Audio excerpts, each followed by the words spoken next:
विद्यार्थियों, अॼु पाण शीशे जा घर में गोवर्धन भारतीय कहिड़ा वीचार ज़ाहिर उन जे बारे में कल्ह खां ॼाण हासिल करे रहिया आहियूं। हीअ किताबु तव्हांजो MA फाइनल जे 5 पेपर में रखियल आहे।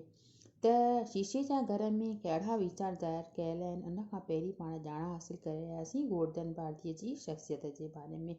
कल्ह पाण उन जी शख़्सियत जे बारे में थोरी ॼाण हासिल कईसीं ऐं इहो ॼातोसीं त गोवर्धन भारतीय जी जेका अदबी ज़िंदगी हुई अदबी चोरीअ सां शुरू थी, याने हिन जी जेका हिकु संपादिका मैगज़िन में कविता छपी हुई, उहा संपादिका मैगज़िन में जेका छपी हुई उहा किशनचंद बेवस जी लिखियल हुई। त हिन जी जेका उहा ज़िंदगी हुई अदबी चोरी सां शुरू थी, जेतोणीकि उहा चोरी हिन पाण कान कई हुई, उन जी जेका संपादिका हिन जे नाले सां उन मैगज़िन में छपा रही हुई।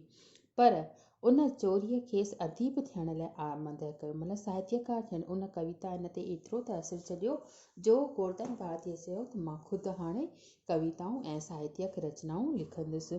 त उन चोरीअ खेसि छा थियो त अदबी लेख लिखण जे लाइ हिनखे आमद कयो, पंहिंजे तरफ़ मतिलबु ज़ोर पारायो। अंदरां मां हिनखे आवाज़ु आयो ऐं हिन कचियूं फ़कियूं कविताऊं लिखणु शुरू कयूं।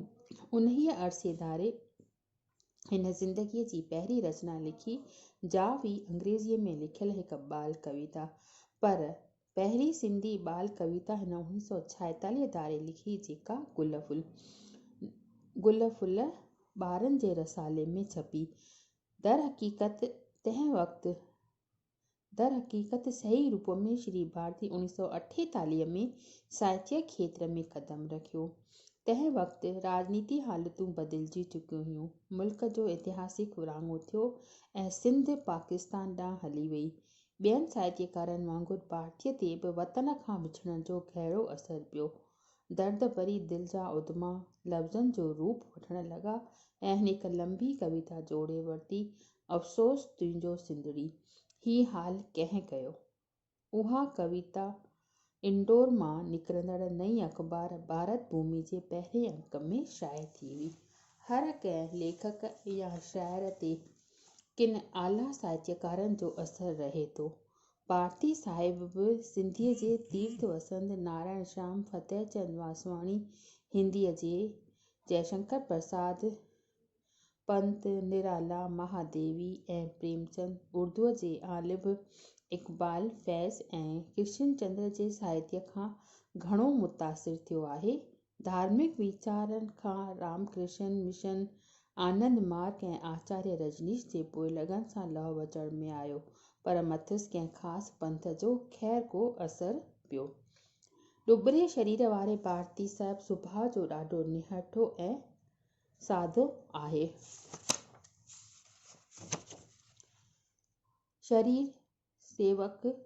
स्वयं सेवक सिंह जे करे मंजिस कुर्बानी ऐं निस्वार्थ भावना जो अंग घणो आहे।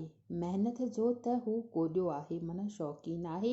हर समय हिनखे तमामु हार्ड वर्क करणु तमामु पसंदि आहे। ज़िंदह दिल ऐं ख़ुशि मिज़ाज सुभाउ करे हर वक़्तु पियो मुश्कंदो आहे। हिन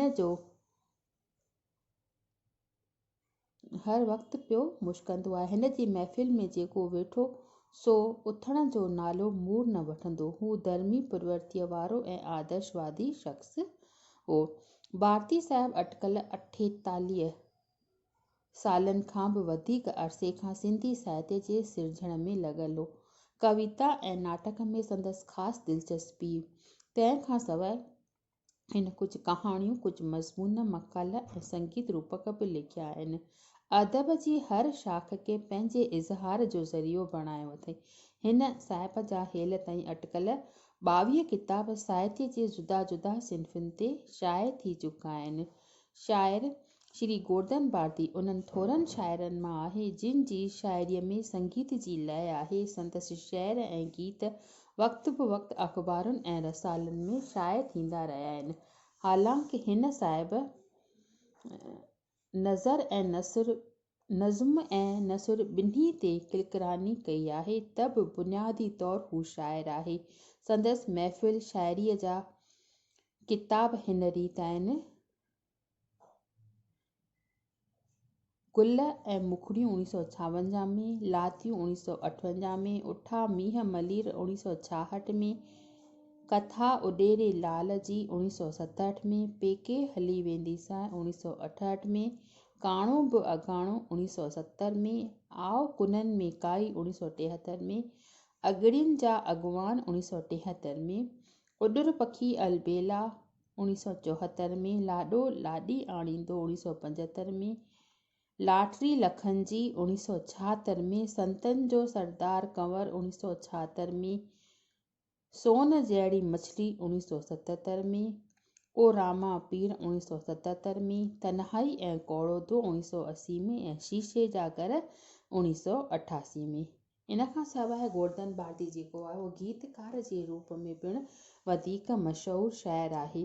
गोवर्धन भारती गीतनि सां गॾु नज़्म, लाॾा, लोलियूं, साखियूं, काफ़ियूं, बैत, वायूं, रुबायूं, चौपायूं ऐं गज़लुनि सां गॾु आज़ादु नज़्म ऐं नई कविता ते बि पंहिंजी कलम जी आज़माइश कई आहे। हिन साहिब पारसी इल्मु अरोज़ ऐं भारती छंद विद्या जे पहिराइती सिख्या कान वरिती आहे, पर किताबनि जो अभ्यास करे ऐं किन ॼाणू शख़्सनि खां पे ॼाण हासिलु कई आहे।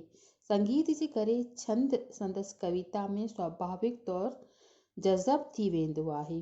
भारतीअ जे गीतनि जो हीअ सिटूं ॾिसो, जीअं त लिखियो अथई, जग मेड़िया टामे जा टुकड़ा, मुंहुं मेड़िया गीतनि जा मोती।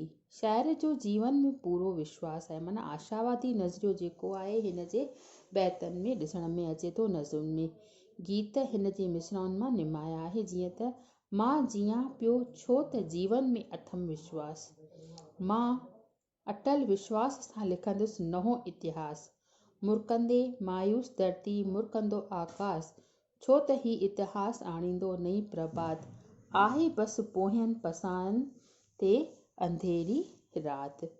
काफ़ीअ जूं ही चंद सिटूं ॾिसो, जंहिं जे पढ़ण सां ज़हन में माना दिमाग़ में उमिरि जे महल में क़ैद थियल मायूअ जी बाज़ारी सूरत उभरी अचे थी। कढ हिन क़ैद मंझां मञ तूं मिंथ मियां, मिंथ माना मुंहिंजी ज़ोरी, मुंहिंजी जेका आहे आरज़ू निवेदन, तूं मञ मूंखे हिन क़ैद मां कढ। मारुनि साण मिली, मां पंहिंजे मारुनि सां मिली ख़ुशि थी खीर पियां, माड़ियूं महणो लॻाइनि, ज़ेवर ज़ेब न कनि, मुंहिंजूं जेके आहिनि इहे माड़ियूं जेके आहिनि तुंहिंजे महलनि में जेके मां नथी रहणु चाहियां, छो त उहो मूंखे मुंहिंजूं सखियूं जेके आहिनि महणा ॾेई रहियूं आहिनि, ताना हणी रहियूं आहिनि। ज़ेवर ज़ेब न कनि, ज़ेवर बि मूंखे तमामु ख़ूबसूरत नथा बणाइनि, पर मूंखे उन्हनि जा बि ताना ऐं तंज़ू मूंखे पंहिंजे लोक वटां पंहिंजे मलीर देश वारा माण्हू हणी रहिया आहिनि। इन करे तुंहिंजे अॻियां आरज़ू आहे त मूंखे हिन क़ैद मां कढ। तुंहिंजा तौल नकी तुंहिंजा ताम, तुंहिंजा तौल तुंहिंजा माणा न, तुंहिंजा जेके टोल आहिनि, शयूं आहिनि, तुंहिंजा ताम मूंखे हरगिज़ की नथा पिरबाइनि। बकौल नारायण शाह गीत आहे कंहिं दिली कैफ़ियत जो इज़हार, नाज़ुक जज़्बनि सां गॾु शाइर जी दिलि जी हालति बि नाज़ुक आहे।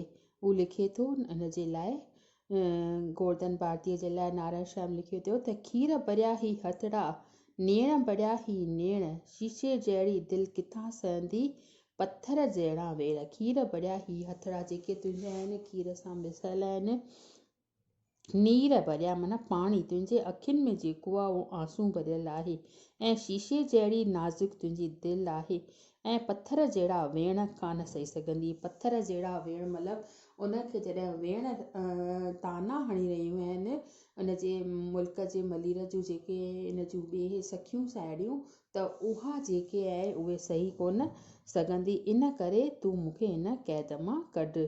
सरती सोचे करी हाँ सेण, तूं ई सरती तूं सोचे करी हाँ सेण, छो जो मुंहिंजी दिलि जेका आहे उहो शीशे वांगुरु जेका आहे नाज़ुक आहे, उहे पथर जहिड़ा वेण कॾहिं बि सही की न सघंदी। उनखां पोइ हिन जे बारे में गोवर्धन भारतीअ जे बारे में ॿुधाए थो त महफ़िल खां दूरि शाइर पाण खे अकेलो महसूसु, महफ़िल खां दूरि जॾहिं हटी वेंदो आहे तॾहिं ही पंहिंजो पाण खे अकेलो महसूसु कंदो आहे।